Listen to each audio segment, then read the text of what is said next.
Thank you very much again to all our listeners from around the world. I was able to remember him on Saturday as well. But I'm doing very good. But like I said, it is the Monday edition, and we're gonna have a lot to discuss. But let me come back again. I've got my very beautiful cup of coffee next to me because there's quite a lot to discuss this morning, and we want to make sure that nothing is left untouched. Yes, listeners, Mr. Olayomi Koiki Kojo, not London Studios, and I'm here, Archie, in the studios here in London. But now we're going to go into details of some of the stories that have made it around. But let's touch on Chief Sunday IGBOHO's serving months in incarceration in Benin. And first of all, I want to know, has there been any official, whatever, what has been, has there been any statement at all coming from the army? Well, it's quite surprising that the Nigerian government, as much as we always have to remind our listeners, especially those that might not understand, the genesis of this particular case.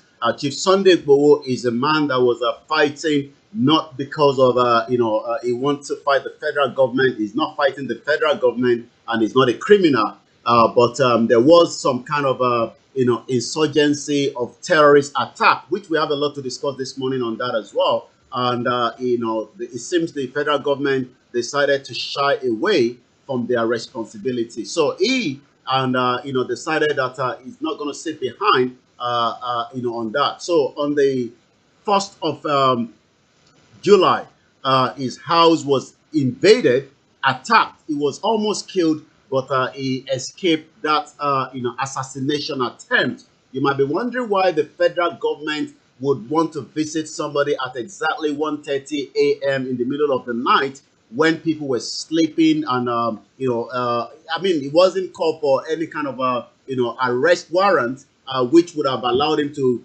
visit the federal government DSS in that invitation. So bringing it forward, on the 1st of July, his house was attacked.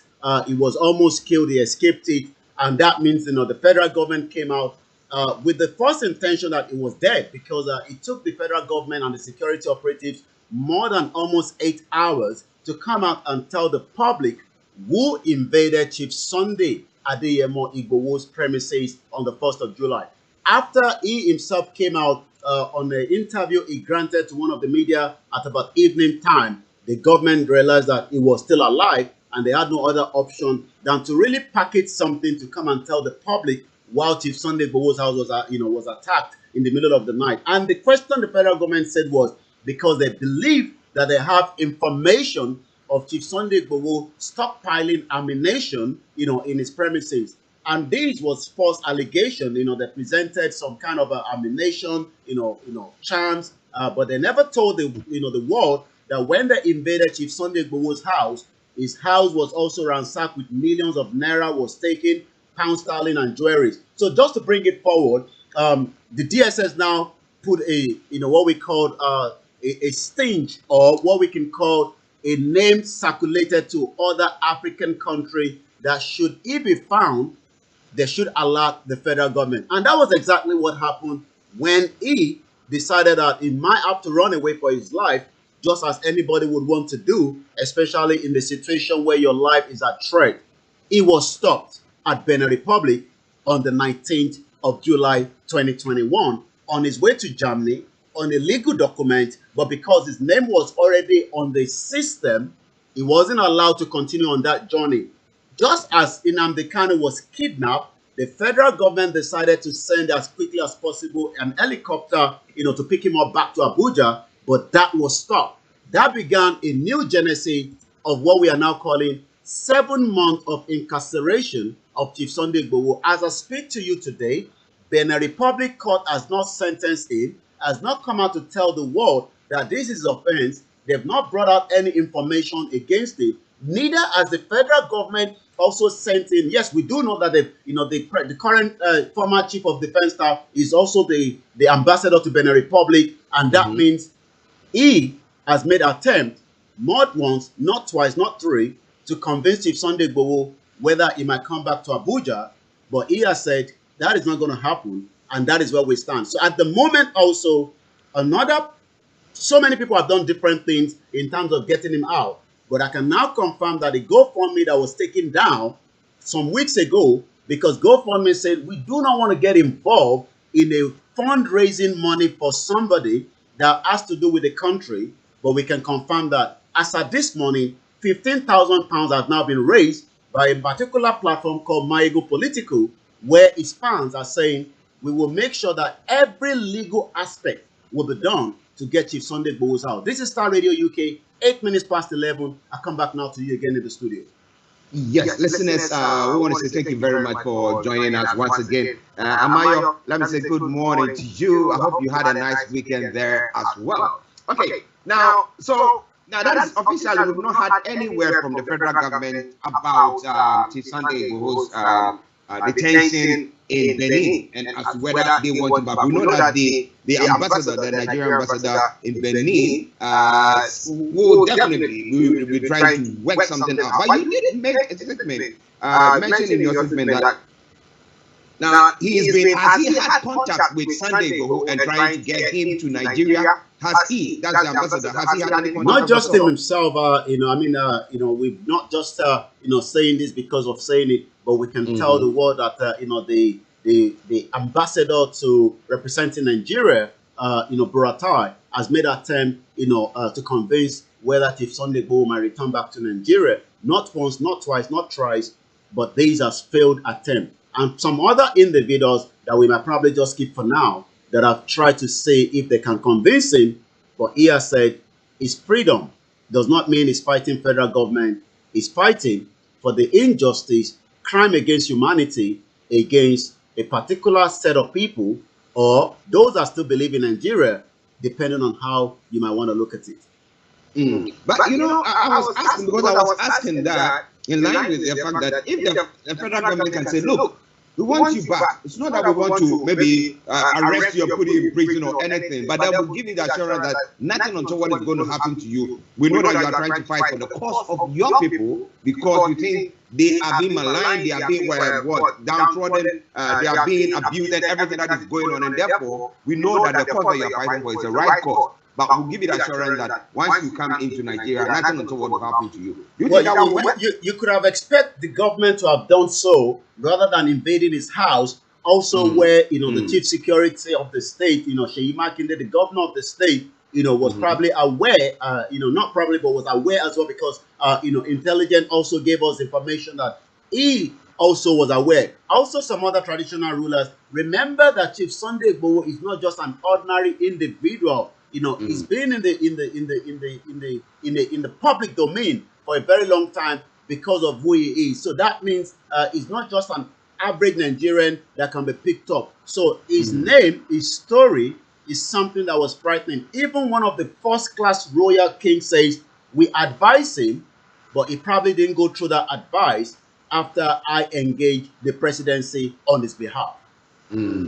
Well, listeners, we'll follow the story very, very closely, but we hope that the officials, the representatives of Sunday Igboho are doing their best, and we hope that then the Beninois are going to set up and do the right thing. Okay, it is Star Radio UK, Mr. Olayomi Koiki bringing you updates from Nigeria. So now let's go to some of the other stories making the rounds. Well, over the weekend, as much as it might seem what is actually going on, the Kenya ambassador to Nigeria died in Abuja.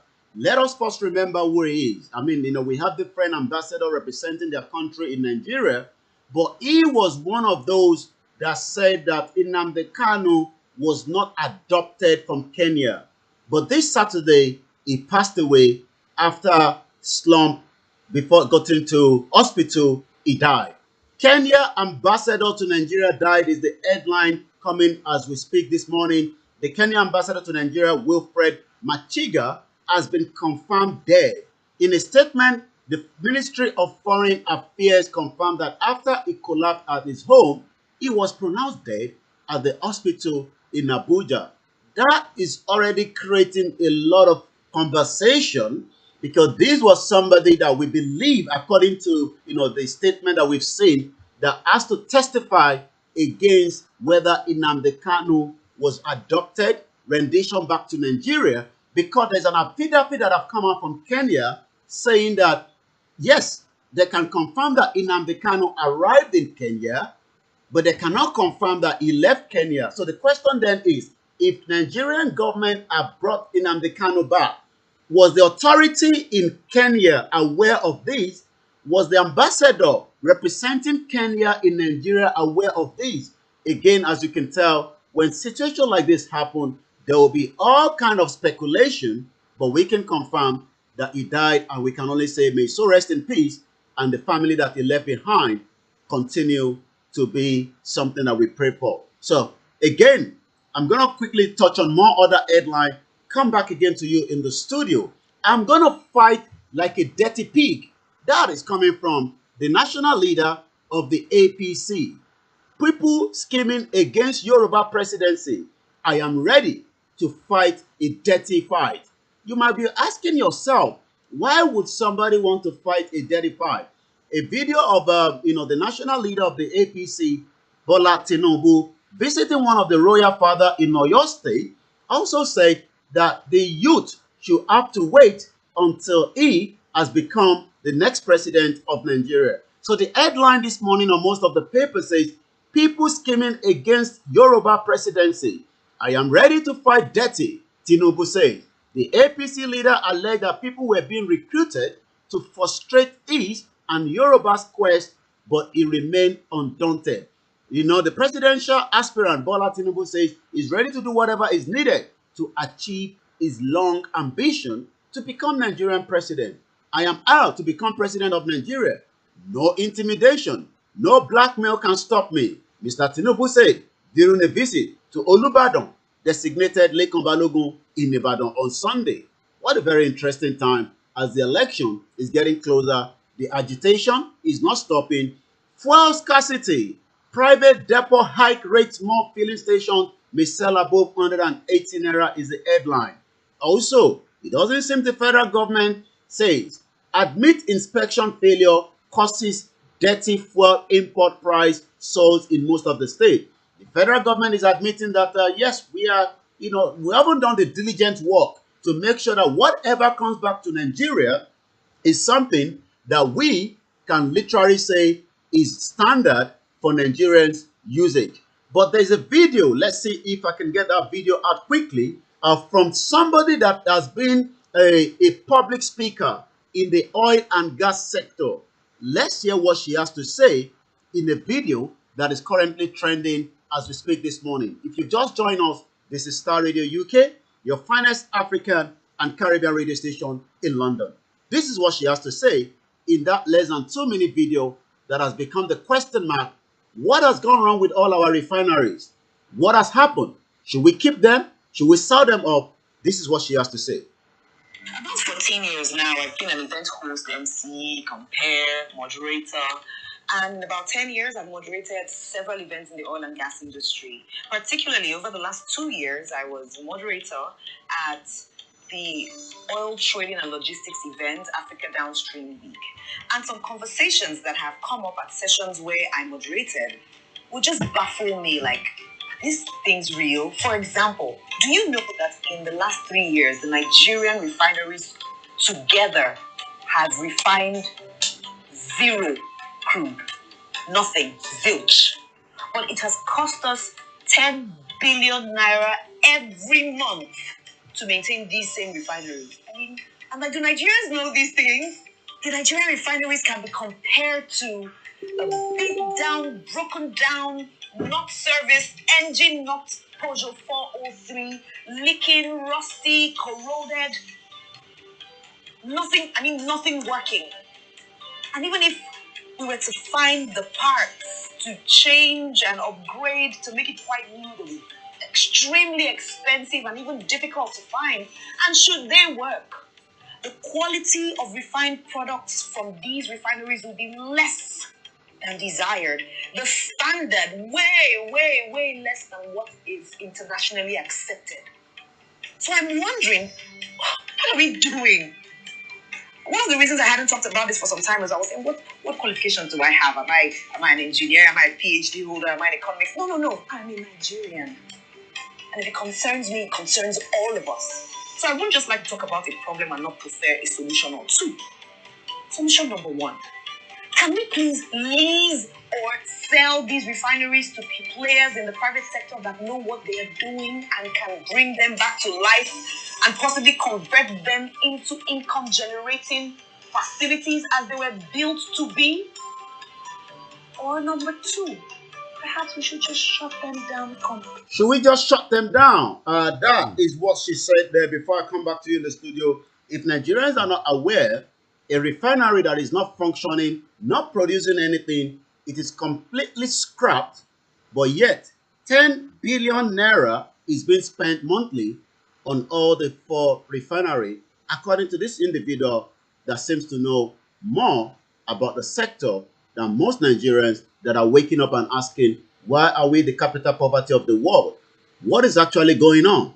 The question remains, are Nigerians going to go out and vote? Are Nigerians going to decide whether it is time to make sure that maybe the self-determination or the constitution, the restructuring, where do you stand? This is our timeline this morning on Star Radio UK when we talk about how many days left, which we're going to, I think it's about less than 350 something days. I'll confirm that in just about a few minutes. But it's still Star Radio UK. I'll come back again to you in the studio. Well, listeners, Mr. Olayomi Koiki, and that clip that you played a moment ago is quite a worrying one. So, for a refinery that is not operating, for government to be spending 10 billion monthly on it, I mean, it baffles me because we have people in the communities who are suffering big time. So we have that money to waste. Why don't we give it to them then? There are other infrastructure that can be. But the other question is, we have individuals who can run this and make money.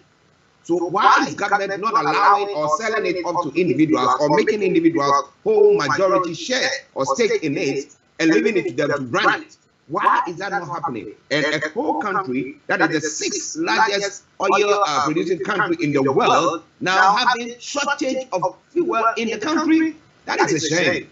Honestly, that is a massive shame there. But I will come to that. But quickly, Amaya says education is the strength of any progressive nation like UK, America, China, Germany, and others. What is the strength of Nigeria? Is a question I is asking. It goes on further to say Botswana was one of the poorest nations on earth in 1966, while Nigeria was the most prospective nation in Africa. 2021 report says Botswana economy is rated second in Africa, while Nigeria is the poverty capital in the world. Now, I continue to say, spending 10 billion naira on moribund refineries monthly. Wow. If you don't kill corruption, corruption will kill you.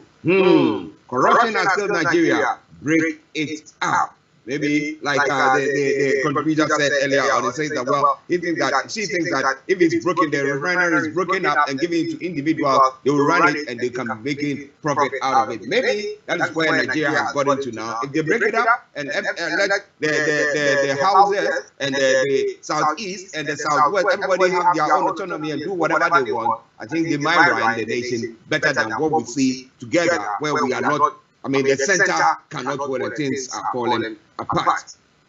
Well, Yomi, do you think that the government in any way, shape, or form would think or have that inclination that maybe they have to sell the oil refinery? When it comes to the oil and gas sector in Nigeria, and when you talk about the NNPC, I believe it's one of the most corrupt, sector that you can ever think of. I'm just looking at some of the headlines when you put in NNPC on the Google. NNPC expecting about 2.3 billion liters of the PMS to stabilize. Again, first and foremost, I don't believe this government and the previous government are serious when it comes to fixing the problem of the refinery in the first place. The refinery has become, a big player for individuals that are importing, some of this PMS into the country. The whole sector needs to be independent, audited properly, so that we can really know, what is what, and whether, maybe the government is waiting on something like the Dangote refinery to kick off, and they might scrap, the old NNPC and probably allow Dangote to run, the system itself. For scarcity, the Northern Group demand the sacking of the NNPC top officials threaten the mass action. These are headlines in the last 15 hours. Contaminated petrol, NNPC blame game, face saving. NNPC 3 days ago, no pen collaborate to end scarcity. The question is, why do Nigerians have to suffer for something that is already on the surface of the ground? The sixth largest crude oil producer in, well, we're not producing, so, but we are the sixth largest crude oil, but yet we don't have the capacity to produce, but the refinery have got about 10 billion naira every month that nobody knows what is the purpose of the money being spent.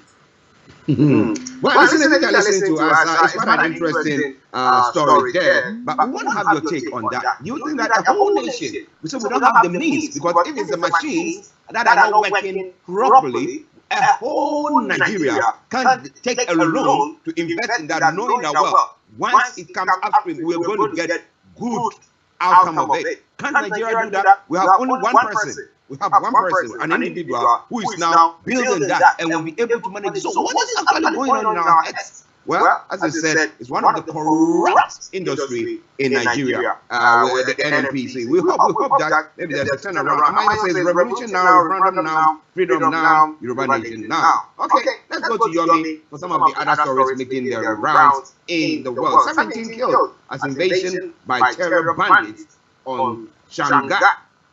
What is that all about? Well, as usual, it was a very terrible situation again over the weekend. With the terrorist attack, rescue from the Nigerian military forces as well. Just 19 minutes ago as well, reports indicate that terrorists in the early hours of this morning attacked the town of Galadima Kogo near Chiroro Dam, planting several IEDs within the communities. So this is just something that is still coming up, as we're speaking right now.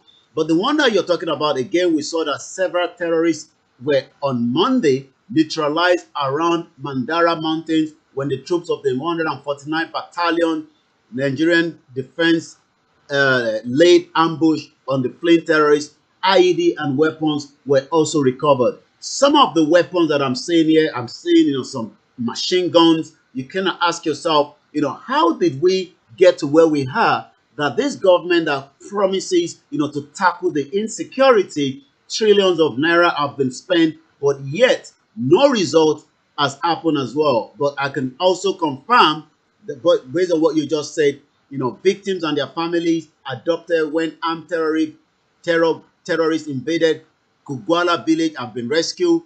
You can see that the whole northern part of Nigeria seems to be cut out of the entire part as well. Again, 8 victims who were on Wednesday adopted on their farmland has been rescued by the Nigerian military.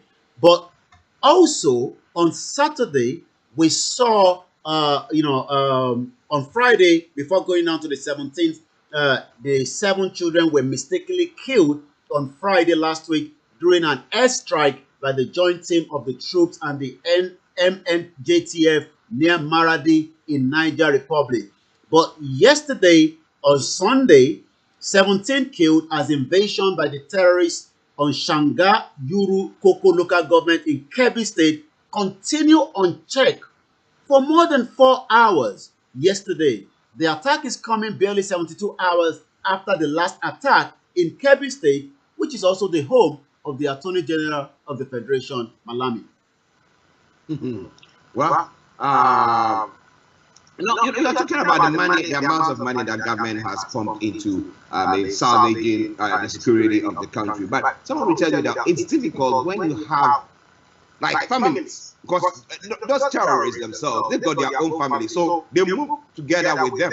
So when you want to actually attack them, and the state security want to attack them or to fight them off, there's a tendency that those people can be caught up in the middle.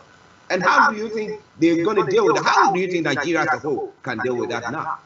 Well, the situation is all about, profiling. Who is coming into Nigeria? I was giving an analysis of that late last night, that if an immigration officer picks up somebody in UK, the first thing they will be asking is if they cannot find him on their database.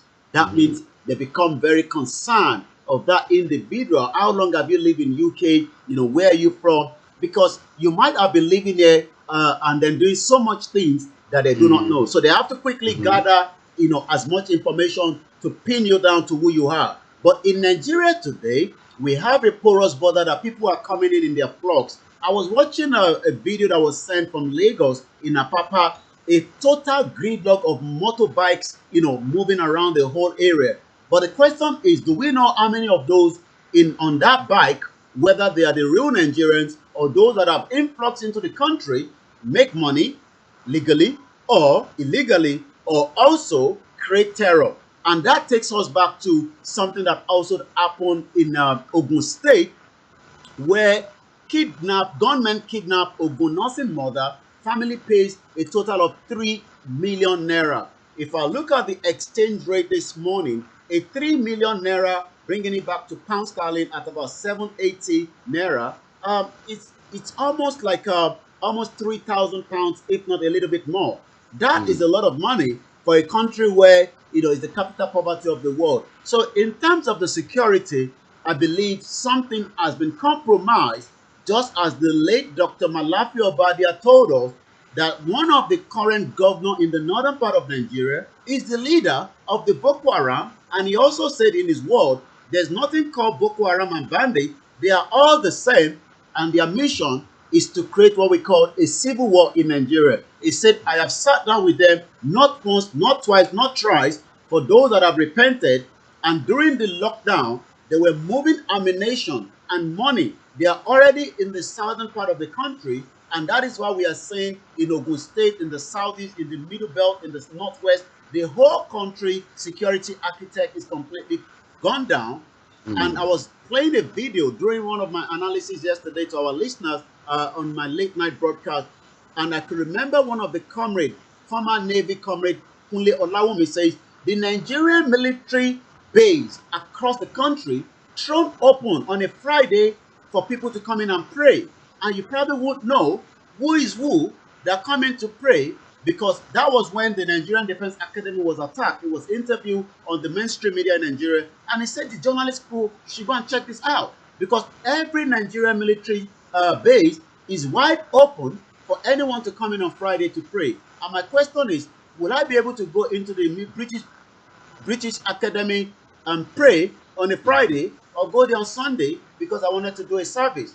These are the questions. That means the security architect of Nigeria is already compromised by those that have a different intention to lock down the country for their own benefit gain. Interesting. How can you open a military base for opening it up for people to come and pray there? I mean, because when the people are coming in, you are not going to be checking them security-wise, checking or profiling them before they come in. You will not do that. People just walk in straight. Any intention that they have to be spying around to see the loopholes in those particular areas to actually spring an action or I mean, it's Jesus Christ. Well, I might say that this present government has exhausted all available ideas. Nothing good can be achieved going forward. Break Nigeria. And it goes over and says, in fact, I wish daily for the next generation, because our grandparents and parents failed us. But it's time to take it back. Yes, we can and we will. Yoruba nation now, no going back. Well, listeners, it is Starr Radio UK. Mr. Olayomi Koiki bringing you updates from Nigeria. Now let's move on to some of the other stories making around, sir. It's exactly 11:32, and if you're sending money home to your loved ones, remember to use SendWaves. Remember to use the code if you're using it for the first time, S for Star, R for Radio. ASU, NEC converge on Abuja today, and we hope they can resolve the problem as quickly as possible so that the university student can return back, to university. But we do know that these things doesn't go as it's meant to be. So we're gonna go straight to the headlines from the social media, and the first one is coming from Bashegun Alabi at Bashegun1. The reason for leaving Nigeria is simple: we Yoruba can do better on our own. That is coming from those that believe that the Yoruba nation is a peaceful movement and is a right of every Yorubas that decide whether they still want to be part of the country called Nigeria or not. So let's take a look at some of the other headlines coming out of Nigeria this morning. This one says, good morning. This is Reno Odwala. Reno Odwala, very popular influencer on the social media, on Twitter especially, one of the voices during the NSAS. And, those are part of those that are still campaigning that it could be changed. So if you go on that Twitter and you said hashtag 2023 elections on Savvy Reno Space, a space for every Nigerian to share opinions and join in the conversation leading up to the 2023 election. Just as Tinubu have told the youth that they should go and sit behind the fence until he becomes the next president of Nigeria, that is the only time that the youth can decide whether they will be part of the next generation to become the president. So she's actually posted something, I believe, to one of our, very good actor known as Baba Suwe. I believe he was a pastor, and he said, "Good morning to Nigerian heroes and past. The rest of you, go queue for fuel." So it seems, more Nigerians this morning are already queuing for fuel. So that is on Reno Odwala, like I said, a very popular influencer on the social media. Let's look at this Stand City World hashtag MNK, which stands for MAZI NNAMDI KANU, says federal government of Nigeria planning to bomb Igbo and Biafrans in Abuja Stadium, share to save life. This was 17 years ago, according to this Twitter handle. Again, a lot of conversation on the death of the Kenya ambassador to Nigeria, as much as we believe that he must have died for whatever reason, illness, we don't know, but there's something always, especially as Kenya is involved in terms of the rendition, the kidnapping of the leader of the IPOB, MAZI NNAMDI KANU, that is currently being held as we speak today. So most Biafrans have been following this conversation. I was one of their channel on YouTube, and the whole conversation was, could there be a conspiracy that must have led to the death of an ambassador representing Kenya in Nigeria when there's a high-profile case? Because MAZI NNAMDI KANU case is a very, very high profile that nobody can deny.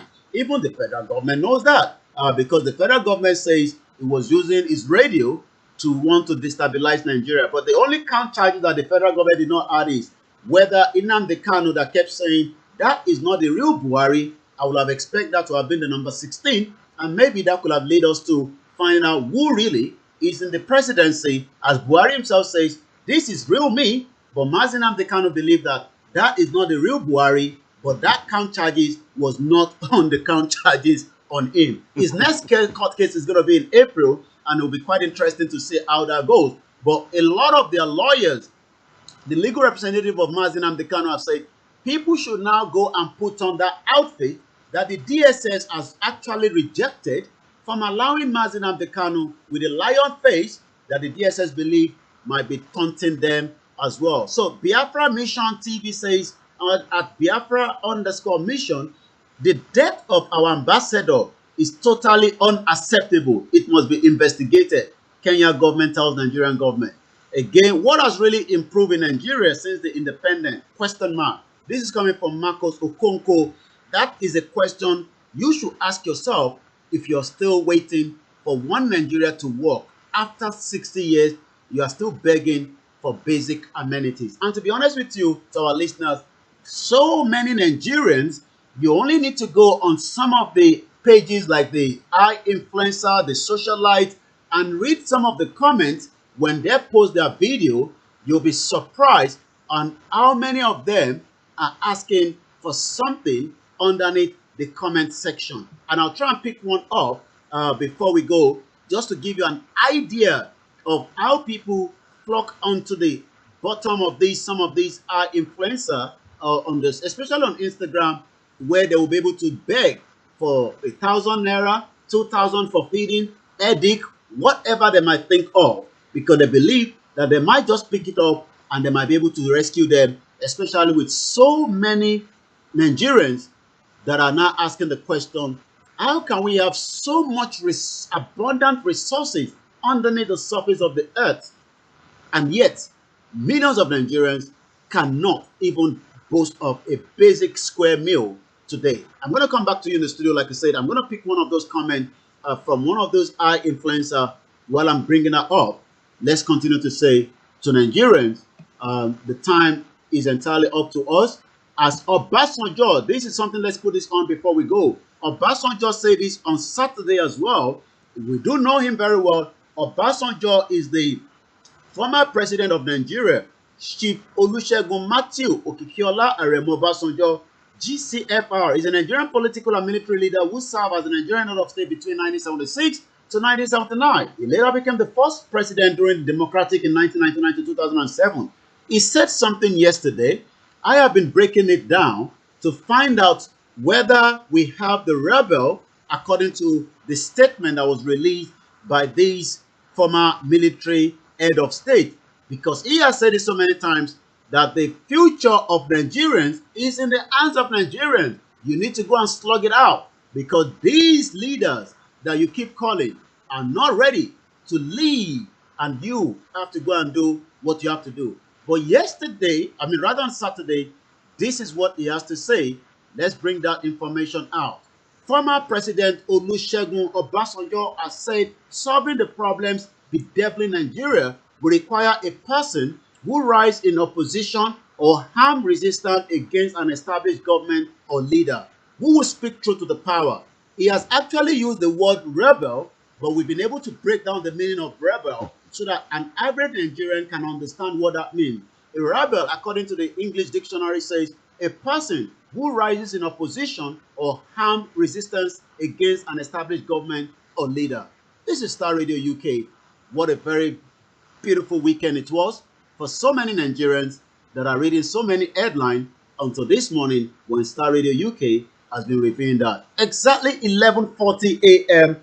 And I said to those that are watching us on all other platforms, Ayideronke says, good afternoon to Mr. Koiki. You're too much. I love your show like Daku. Daku means something very good. Yoruba nation not going back. And we'd like to appreciate those that are spending so much to listen to Star Radio UK from Nigeria. Make sure you subscribe to all our platforms on Instagram and Twitter. But the best way to listen to Star Radio UK is to download the apps from Monday to Friday, where myself, Archie, Frank, and the rest of the team brings you everything, not just from Nigeria, but for the whole of continent called Africa. Honestly. Yes. Listen to Star Radio UK. Now, let me read some of the comments. Oladele says, for your information, Buhari is the petroleum minister who is less effective in office. Okay. Who is less effective in office. Okay, so that's how he is saying that Buhari is the petroleum minister. And Amayo has also said, he said, that's a minute. He says, Nigeria youth need to move away from suffering and smiling attitude to suffering and acts or action.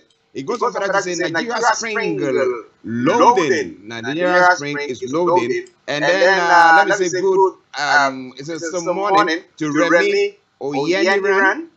Remy, good morning to you. Amaya goes on, more rebels will surface soon. Watch out. Well, we have a rebel already. Chief of them, that's why Sunday IGBOHO. And some of the others, even you listening to us, wherever you are, being actually agitated by what is going on in the country, thinking that the country needs better than what we are seeing at the moment. Let the comments come in. I promise you, we're going to be reading that. But let's go back to Yomi for some of the rest of the stories making the rounds and what is happening on the social media platform. Over to you, Yomi.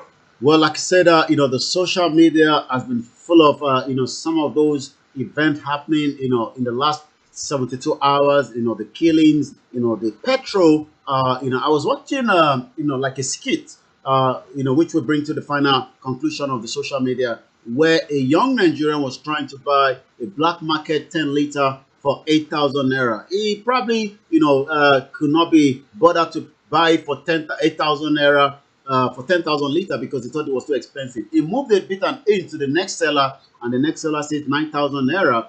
He wanted to go back to the previous seller. He realized that looking through his car window, something was being sold already. He did call the seller back and say, do you still have the 10 liter? The guy said, well, I don't have 10 liter, but I do have 5 liter. The guy was expecting that the 5 liter would have cost about 4,000 naira. But to be there and there, that 5 liter has even jumped twice the price to about 18,000. And the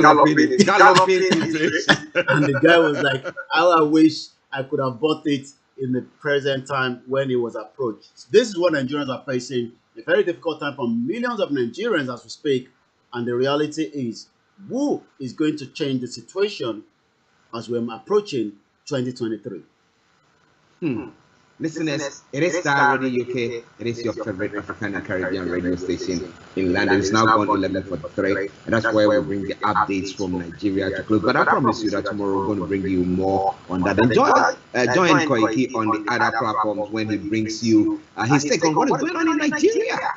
Yeah, it's very, very important. I mean, together, thank God for technology, so we are not far from each other. We are able to put our minds and our thoughts and everything together and share what our take is, and very, very important. So let's do that. It takes a bit of time to get to where you want to go, but wait, determination, and of course, it's expensive, yet we will get there. So thank you very much to each and every one of you who is listening to us or watching us live from Nigeria or on the African continent, where it costs an arm and a leg to buy data. Thank you very much on that front. So, Yomi, before you go, make sure you stay tuned. Frank and Archie still have the rest of the program. I'll be back again same time tomorrow, 11 a.m. on the update from Nigeria. Thank you very much. Have a lovely day. Bye for now. Bye. Well, so that was Mr. Olayomi Koiki bringing you updates from Nigeria. Thank you very much. Have a lovely day. Well, so that was Mr. Olayomi Koiki bringing you updates from Nigeria, and to all of you, those who have been liking our pages and every broadcast and everything, I salute you all. I want to say thank you. Let's take a commercial break, and I'll bring you that lovely tune. Nigeria is at crossroads, but which way is Nigeria going? Stay tuned. Welcome to Gabby Dave Global. We are a UK-based online e-commerce store, the first of its kind with license to trade in African products. Some of the products are clothing brands and all beauty accessories, hair and beauty brands, natural aphrodisiacs, processed